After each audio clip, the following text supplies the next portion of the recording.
So you're in a biker gang called Joker's Jesters that does stand-up comedy. How did you fall into that? Joker's Jesters is actually, we call ourselves Biker Comedians BC, because in the biker world, club is actually a very strong word and a strong thing. So like, an MC is a motorcycle club, and there's like a really strong association with that. There's rules, there's dues that have to be paid. You know, everybody's heard of the Hells Angels and all those guys, right? So we call ourselves biker comics to not make sure that people don't think that we're a club, because that's actually a big deal. When you say dues, are you talking about like they beat you up or? No, well, no, you don't have to get jumped in. No, like they pay dues, like monthly dues. Oh, really? Like it's, yeah, so that's part of their, you know, rules and stuff, and they have a lot of rules and stuff like that. But they're also very strict, so like we can't pretend to be an MC, or that would be bad for us. Like they would be like, you have to take your vest off, you have to be done. Like they would make us not wear our vests, basically. So we're biker comics. We're always like really careful to make sure people know that. But so this guy David, his nickname is Spook because he was born on Halloween. I don't like his nickname, but we'll call him David. He is a comedian and a biker and has been for a long time. And he just had this idea, like, what if we got a bunch of bikers together that were comedians? So he started asking around, and he posted this thing on Facebook. He's like, hey, you know, does anybody know any bikers that are comedians? Because Arizona has a really big biker community because it doesn't snow here, so we can ride like year round, which is awesome. So he posted this big old thing, and I got tagged on it like 5 times. And I had just started comedy pretty much. I've only been doing it, 2 years and like 4 months completely. And so it was cool that like my friends tagged me like, oh yeah, this is cool. So I heard about it that way, and he had already added Bobby and Jason, and then obviously Spook, and then maybe one other person, but I'm not sure about that. And then he's like, hey, so you do comedy, that's cool. So he asked me to go, like, you have to like go do a set at their show to like audition basically, so they know that you're not crappy. Because we had someone audition one time and she was really bad, so we're glad we didn't get her. But and then you audition, and then they all vote, like just like, you know, in Sons of Anarchy when they vote somebody in the club, like it's like that, like do you want this person or whatever. So then they voted, and they voted me in, and then like now they make a whole show of it. Like at the show they get your vest made and they put it on you and on stage, and it's like this big thing. But back then they weren't doing that, so they were just like, here's your patch, like here you go. Here you go. There you go. Posted it on Facebook. Congratulations. Yeah. And our patch is called a one patch because it's all one piece. And if you ever remember, like motorcycle clubs, they have the name of the club, then they have some design in the middle, and then they have their state at the bottom. That's called a rocker. Well, that's 3 patches. So ours, we were very careful. Spook was very careful when he made to design the patch that it's one patch so that you don't get in trouble. Okay. So it sounds like the biker gang, the Joker Gestures gang second. What brought you into comedy? So for years I was writing down things that I thought were funny in my phone, and I kept like little notes, but I didn't have any plans on like doing comedy or ever using them. I just thought it would be funny to tell somebody these jokes, and I didn't really think about it. So then when I was at a biker thing, it was all ladies, and we had to go up and talk about each person had to talk about, there were leaders of groups. So I lead the Glendale Litas, which is a ladies writing group that is out of Glendale. And so I went on stage and I talked about the Litas, and I made some joke about when you have to go pee when you're riding, and like what do you do, and you know, there's a lot of things that happen. Like if you sneeze, you close your eyes. Like that's scary. Closing your eyes on a bike. I feel like if you pee on your bike in the rain, it doesn't matter. True, you can get away with it. Yeah, you can get away with it in the rain only. And in Arizona, it dries so fast. It's like whatever. I've never peed on my bike though. Like I never have. But I make jokes about wearing it depends, like on long rides, so I don't have to stop. So my friend MJ was in the audience, and she goes, man, you're so funny, that was so good. And I'm like, okay, I didn't really think about it. I just thought of it like that day. So she said, they have classes, I've always wanted to take a class. Would you take it with me at Stir Crazy? And I'm like, okay, cool. So I got into class, and I really liked it, and she ditched out like the second second class because she didn't know we had to actually do a show. So intimidating, you know? Yeah. It is kind of, but I was like, okay, cool, I get it. She wanted to write jokes. She didn't actually want to, like, do a show. And she didn't like that idea. I don't know. I don't know what that was all about. But she's very sweet and very supportive. And so it's really because of her. I didn't really think about it. But at the time, I was like, you know, I got nothing to do. You know, I work, I go home. Like, this is something to do. So what was your pastime? Well, before, were you just biking all the time? Because, like, that was just your main thing, just biking? Yeah. Biking, yeah. I was motorcycling. So, yeah, I would do that on the weekends or go out of town. I've been on trips. I've been to Vegas. I've been to Sturgis once. That was fun. What is Sturgis? Sturgis, South Dakota, North Dakota. Oh, I'm sorry you had to go to North Dakota. That sounds terrible. I know, it was awful. No, it was summer though. So, But we did get in a hailstorm and that was not fun on the bike. That hurts. oh, that sounds like, I don't know. I just think of like a hailstorm. Like, how big are the hails? You're talking about like a just chunk of ice just fell from the ground? Yeah, they were like, I don't know, size of a dime. Mm. It hurts. Mess up those nice teeth. I know. Well, and you're going fast, so you have the movement, so they're hitting harder because you're moving through. So have you always been into? Because I mean, everyone has their hobbies and people jump into it. Did you jump into biking just alone by yourself? Not really. You know, back like when all those shows were on, like West Coast Choppers and Jesse James, and like everybody was all into all those biker shows. That was like really popular. Right about that time, I was married, and my husband at the time decided to get a bike. So he got a bike, and I rode with him for like 8 years until we divorced. And then he took off with the bike. Actually, his bike that he was supposed to keep for me as a like hand-me-down bike, I was supposed to get his bike and he was going to get a bigger bike. And he decided to trade it in and like get a bigger bike. And this like, I didn't get my bike. That was like 6 months before divorce. That's like, I don't know. He's like, we're getting a divorce. We're getting a divorce. I don't need to give her this bike. It was pretty much what happened. So I didn't know that. So then it was my divorce present. I bought a bike brand new. Didn't know how to ride it. Had no training. I didn't even know how to shift a quad. I don't even know what that means, you know. So that's the two of us, you know, right there. That's what's up. So did you like after you got a divorce? Is that just something you threw yourself into as far as just like? Because I don't know. I've only been through like one breakup, but you know we kind of talked about before as far as like healing. I threw myself into basketball and then just kind of like that just helped me just forget and just kind of move forward. Was biking just that thing for you? Yeah, I mean it was something I always wanted to do, and you have to really want to do it in order to learn because it's not easy to learn. It really isn't. People act like it is, but it's not. And I just did that all the time. Like, I'd go on group rides, 4 months into it, and I'd go on a group with 35 people, and we'd go up to Payson, and it was fun and new and different, and I did that. I did a lot of it. I would just do that on the weekends, and then, the normal stuff you do when you're in your 30s, like karaoke and hang out with friends. Get your tubes tied. Yeah, totally. I actually did that, too. I was like, shop's closed. What makes you like, is it kind of something you think of improving in? Or is it kind of just something like, this is my hobby? Because I think a comedy, I think that's like a skill every day. Like, every set I'm getting better, every day I'm getting more comfortable doing it. What part of your life do you see growth in as far as like, just in general? And yeah, so, well, for motorcycling, I've been doing it 12 years now. So like, I pretty much can do it, like you can drive your car without thinking about it really. But now I want to get into dirt riding, but I'm kind of too scared. So like I get out there and like scream, and I'm only going like 5 miles an hour. Oh my God! I know, I feel so bad. But you can grow in motorcycling, but it does get dull. Like same rallies and the same people and the same places you go and la la la la la. Someday I would like to take off on my bike, like when I'm retired, and just like go across country. That'd be like a dream. Do you see yourself jumping to new hobbies? Because that's the new thing. When you're doing something brand new, you're the most of like you see the most growth at once within the first year because you're starting from trash. So it's easier for you to become mediocre. Mm-hmm. Is there anything else you tried, or did you experience that with comedy in your first 2 years? And you're like, I kind of like this feeling of just getting better.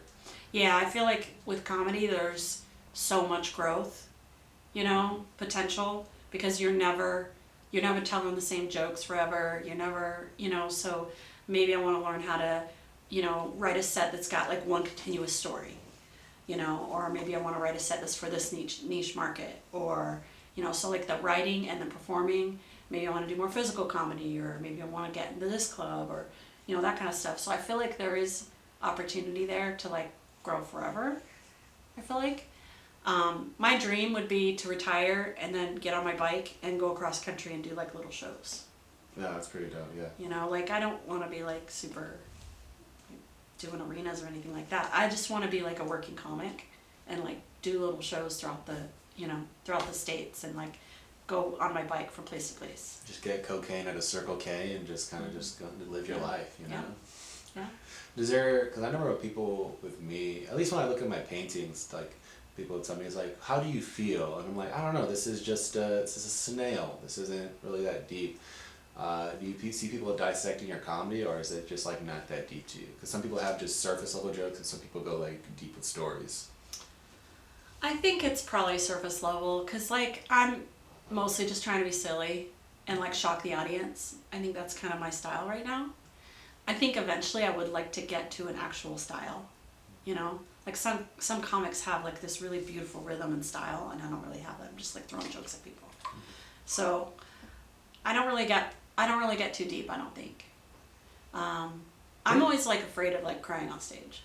Right. Is that what makes you almost cry? Or is it kind of, does that happen where you just make a joke and then you might think of a tag, or like, oh, my dog, or...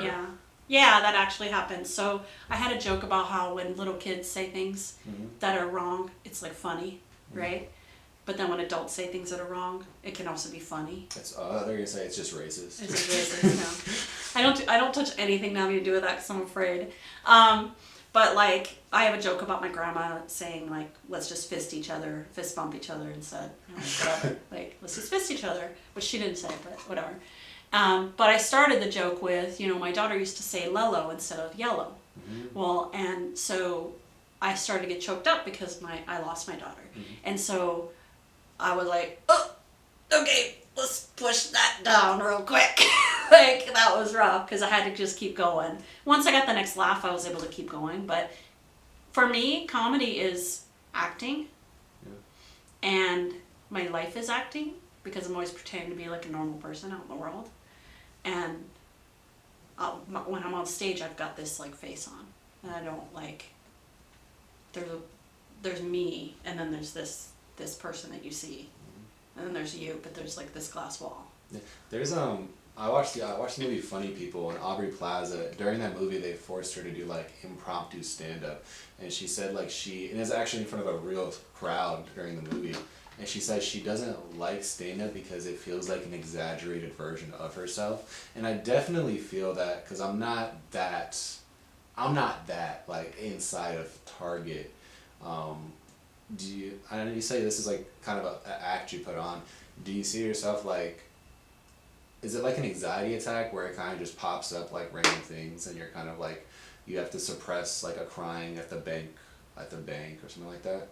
No, it's not that dramatic. Mm-hmm. So like for people like me, we're called Viloma, which is Sanskrit. It means out of the natural order of things. Mm-hmm. And it's the only word that means a parent who loses a child. Because they don't have like widow. They have the name widow, but they don't have a thing that they call us. So we're called Viloma. And it's not like an anxiousness. So like I think about my kid all day long.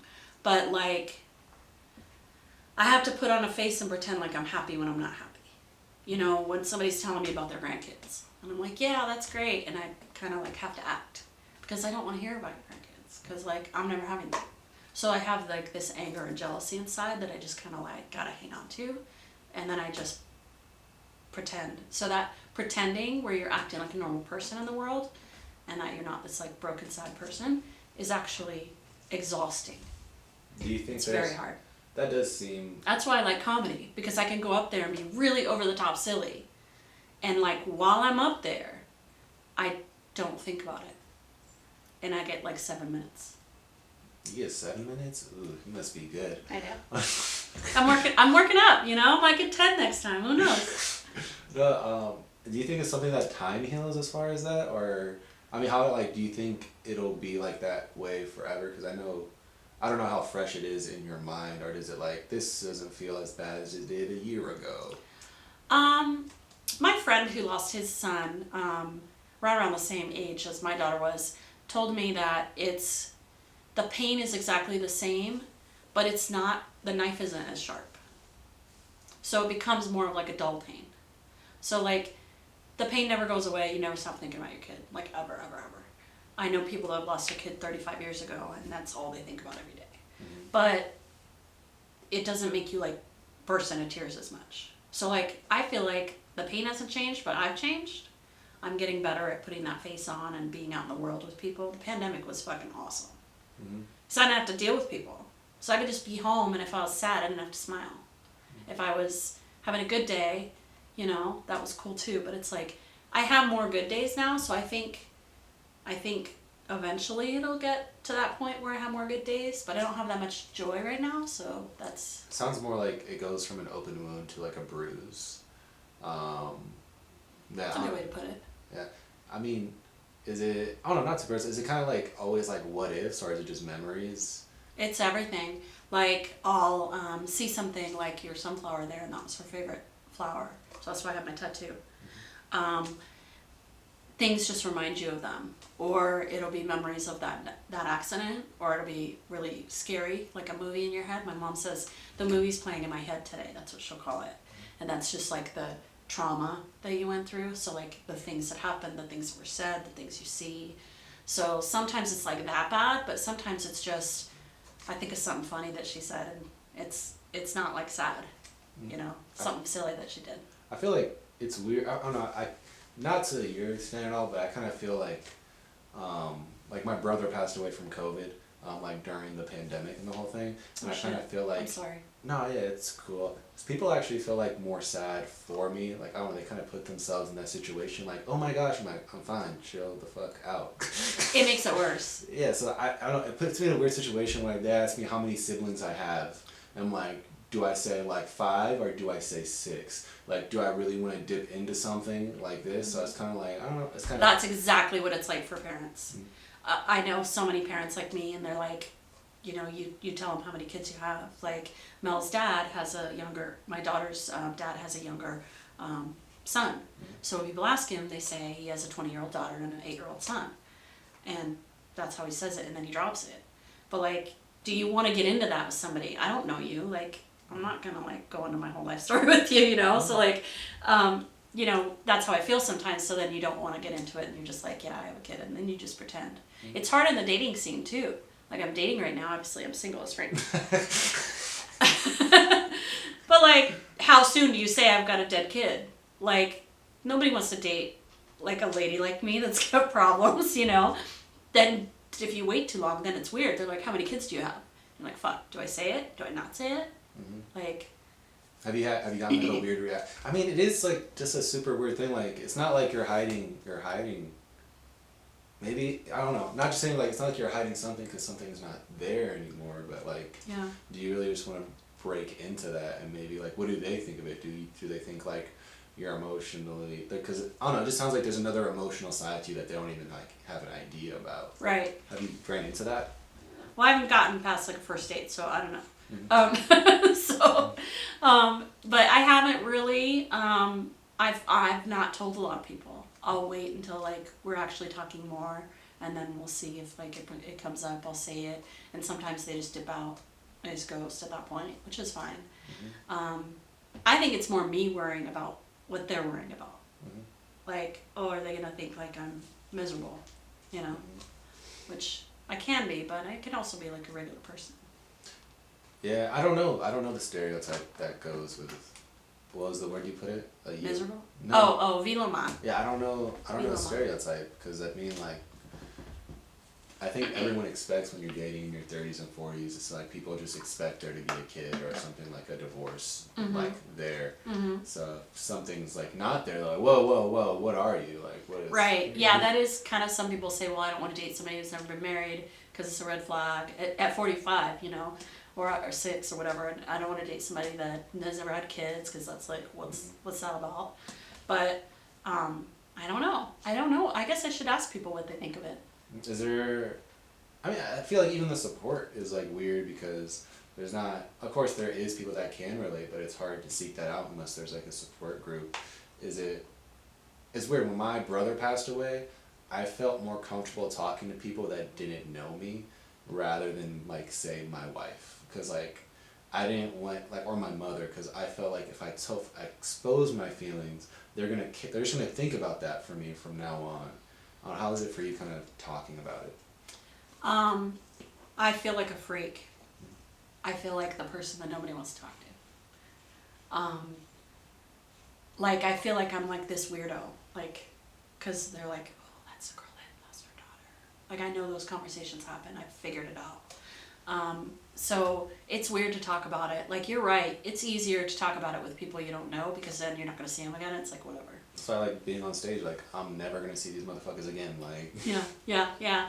So I always feel like the weird one in the room, you know, like, when I meet somebody else and I find out, like that joke I told you about, the one about, you know, the Lello and the fisting thing, a friend of mine was in the crowd, and he was like, yeah, I knew that you were like me because of the way you choked up when, and I didn't even fully choke up, but he's like, there was a pause, and I knew you lost her. Even though I didn't say it in past tense. I just said when my daughter was younger, you know? But like he figured it out. Like I think he sensed it based on how I acted, and then he told me about his son. So I was like, oh, okay. So there aren't a lot of us, surprisingly. I found a lot of people either through Facebook or just being open about it, and then my friends will be like, yeah, I lost. I have a friend that just lost her second son. She only had 2, and she lost the next one. And the other one was several years ago, so it was like, what the fuck?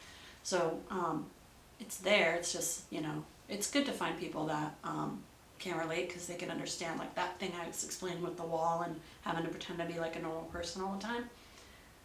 They get that because they live it, and it is exhausting. That's why sometimes I stay home, like, I don't want to go anywhere because I'm tired.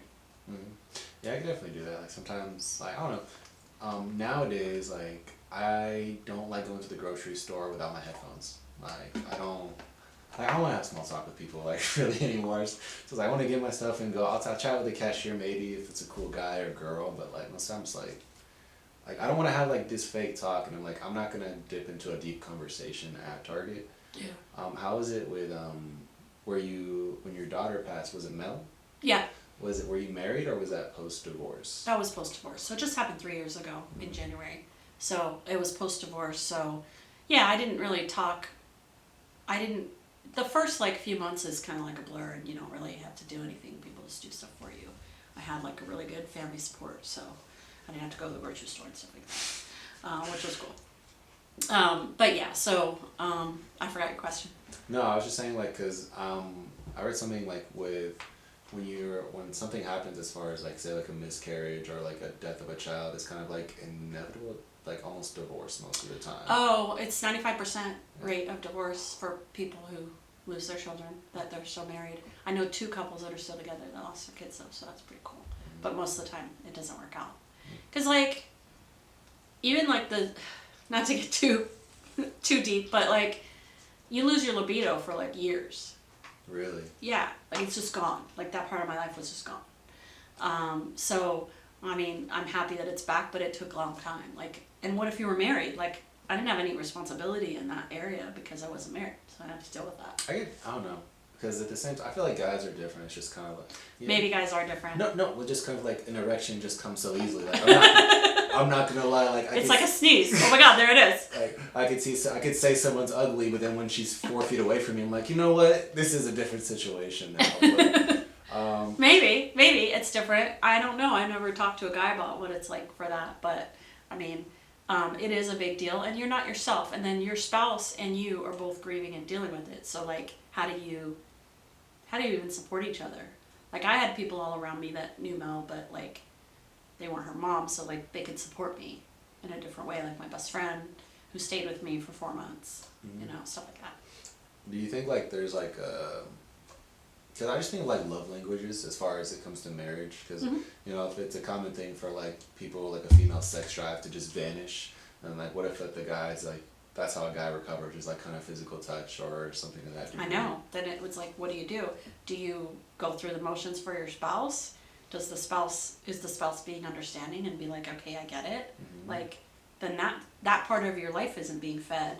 Mm-hmm. And how do you deal with that? Yeah, at the same time, it's like, I feel like the household is just like, everything is just a small reminder, because, I mean, I feel like with my brother, it's just like, I kind of think of this one thing, and then like, I would just get like super sad in the car while like Usher is playing. I'm just like sitting there like, oh, I'm just looking out the window.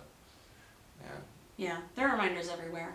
And I think that's true for, like, for you, through your brother, or parents, Vilama like me, or like, you know, people who lose parents, or whatever it is. I mean, there's reminders everywhere. So do you think, because I always thought of the child as kind of like an infinite connection to like an ex-spouse, is there like kind of now zero reason to ever see that guy ever again?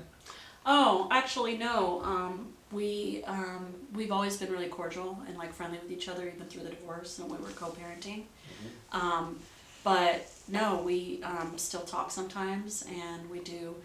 There's an adopt-a-mile for my daughter on Happy Valley Road, and so once a month or once a quarter we go and clean up the road, because like the people who adopted are supposed to clean it up or whatever. So we do that, and we chit chat and see how it's going, and yeah. So I think we'll probably always kind of be in each other's lives, just because we're the only two that get it exactly, because everyone misses her, but it's different for a parent. Do you think there's like I don't know, because I haven't dealt with much death in my life. Like, I can't really relate to like having someone like a relationship immediate pass away. Do you think is it just the same as, no, it's not the same as like a sibling, but is there like something that you wouldn't expect? Of course the whole thing is unexpected, but you're like, I never would have thought this about XYZ. I don't know. That's a good question. I don't know. Something that surprised me, maybe? Yeah, it's kind of just something like, oh wow, like I didn't think like. Well, I didn't think I would be. I mean, I knew I'd be angry, but like, I didn't think I would be petty. Like, that surprised me. So like, I'm jealous of people. Like, jealousy is like my thing. Like, you still got your kids, or you could have grandkids, like all that kind of stuff. I'm like super jealous. I don't let it show, and obviously I'm not gonna treat people badly, but that was surprising, because I didn't expect that. Is that such a large thing since you're in your 40s, and like I would guess all your like constituents have like kids and stuff. And grandkids, yeah. Oh, grandkids. So. Yeah, like a lot of my friends have grandkids, a lot of my friends have kids. So, yeah. So, but I mean, I have friends that are all different ages. Were you surprised at how you, because I'm still learning about myself, and I'm surprised like how I am with healing. Or did you already know how you were as far as healing was? No, because I mean, I had lost my stepdad, but I really hadn't had any major significant loss at that point. I had always said if anything happened to her, I would like kill myself. That's what I always said. But when it came down to it, you just can't. So you're kind of just stuck on this round planet for a while. You know, I kind of think of it like doing time in prison, like I'm here. Yeah, like time in prison is. Yeah, I mean, I'm doing time until I get to see her. So I was surprised how strong that I've been, and people tell me I'm strong, and I don't like it when they say that, which is weird because I feel strong, but like the fact that I'm still going, you know, and everybody knew how close her and I were, you know, we were best friends. So Did that push you into religion more? no, kind of the opposite. I'm really pissed at God, and I was not like super religious before, but I always had like, you know, I would pray and stuff like that. Just a higher not, power. Yeah, I'm not like, I don't really go to church necessarily, but I have at times. And I didn't talk to him for like a very long time. And if I did, it was not nice. So I still have anger over that. So I realized my anger recently, that my anger to God is anger to myself. I'm angry with myself. But it's easier to be angry with him. Would you say anger at yourself? Because when you say anger with yourself, I think of blaming yourself. Yeah, I mean, your whole job of being a parent is keeping your kid alive, and I didn't do that. At what point do you take in like external circumstances? I do. Logically, I do. All that makes sense, but sometimes your feelings are kind of like involuntary. So, you know. But I don't know. I don't know. I just recently realized that. That was a new realization. Do you think and sorry if this isn't appropriate, do you think people like you or people that lose somebody lean more towards religion just so they have a hope that they can see that? Oh, like you know, they'll lean towards religion because they want to go to heaven and see their kid. Yeah, well, because before people are not really religious, but now that like they want any hope that they can possibly see this loved one again. Do you see yourself doing that? Not at all, because I've always believed that I was going to heaven, and I believe in heaven and God and all that stuff. So that really hasn't changed. I think I don't know what it would be like if I had no, like maybe if I was an atheist or agnostic and then I lost my kid and then all of a sudden, you know, now I'm going to believe in God because I want to go see my kid in heaven. I always kind of like knew that's where I was going, so it wasn't really like that for me. I just wasn't sure if it was like amplified, because I know, because we talked about AA before, and people just like church because it's a community, and then it's just like you want to be a part of something where people are happy to see you, because if you're just going to work every day and then you're just nobody's happy to see you at work, to be honest. Like everyone's just like, I don't want to be here either. I don't really care about any of you guys. So was it kind of I don't know, after kind of your healing process, is that why you like enjoy Joker's gestures, or did that kind of like? Well, comedy in general, the biker community is kind of like that as far as what you're talking about with the community. The biker community is very like, you know, a family like that. But comedy was really the thing that like got me out of the house, gives me something to do. There's a community there too. With our Joker's Gestures group, it's like a smaller group, so there's that community there with just those few people. But yeah, I mean, I think that I've leaned on being able to go out to shows. It gets me out of the house, gets me out of my head. You have to practice, you have to write, you have to think about your performance, you have to put on lashes. It's like a whole thing. Was quarantine hard for you because you had no choice but to be in your head? No, I love being home. I just love being home. And I like it. Well, it's kind of what you were saying, like, you're able to take your mind off because you're thinking about material, you're thinking about getting ready, you're thinking about the people you're going to see. If you don't have any of that because, you know, there's a virus that will murder you. Yeah. Well, I mean, I did comedy through the quarantine pretty much. Same. Yeah. You know, I didn't do it a lot, but I did it, and there was still places open, so I was out there a little bit. I like being home by myself. Like, I like that. And like I said, I don't have to put on that face, so it's relaxing for me. But then I'll go through, I call it cocooning. Like, I'll go through periods where I'm like, okay, get out of the damn house, especially because I was working at home too with the pandemic. Like, get out of the damn house. You've been in the same pajamas for 4 days. Like, go to the grocery store. Like, be with people. I like forced myself to do that after a while because I'm in my little cocoon. You know, when I stay home because I work from home and like there's like 2 days I don't leave, I'm like, my wife must be so happy right now. Like, my wife and dog are just having the time of their life. Are they? Because you're home with them? Yeah, because I'm out so much. Because, you know, even during quarantine when we first started doing stand-up after that class, I was gone. Like, I'd leave at 5 so I could be in line to sign up at 6, and then the show would start at 7. I'm not up until 8:30. Then I go to JP's afterwards, and then I'm not leave there until 12, and it's a 50-minute drive, and I have to work at 4 a.m. So it's just Oh my gosh. and then like I'd wake up when I get off work, I just sleep. So yeah, I really feel like it's a young man's game when it comes to trying to do a lot of shows and like a lot of open mics, because like I don't have the damn energy. Like, I'm tired, and once I did the JP's one, I maybe done it twice, and I'm like, I can't be out this late. Like, I can't do it. It's just kind of like cost. It's just like, is it worth it to be in front of 5 people that aren't listening to your material? Maybe, yeah. I don't know. I mean, and I feel like the market's really saturated. Like, there's so many mics right now. Oh, really? I think it's undersaturated. Really? Like, why? Just because comparably, I went to New York and then like it was a Wednesday and there was 14 mics I could go to on one day. You're kidding. So like, and I think of a busy day here in Arizona is when I go to 3 mics. Like, and that's like there's maybe like 10 mics you could do a week. I feel like Well, maybe I should look more at how many people are at the mics. That's true. Are they full or are they empty? Well, they're pretty full. I mean, if you're going to go to full mics, I'm gonna say 3 or 4, and that's if you get there early or if you make the list, say at Stir Crazy.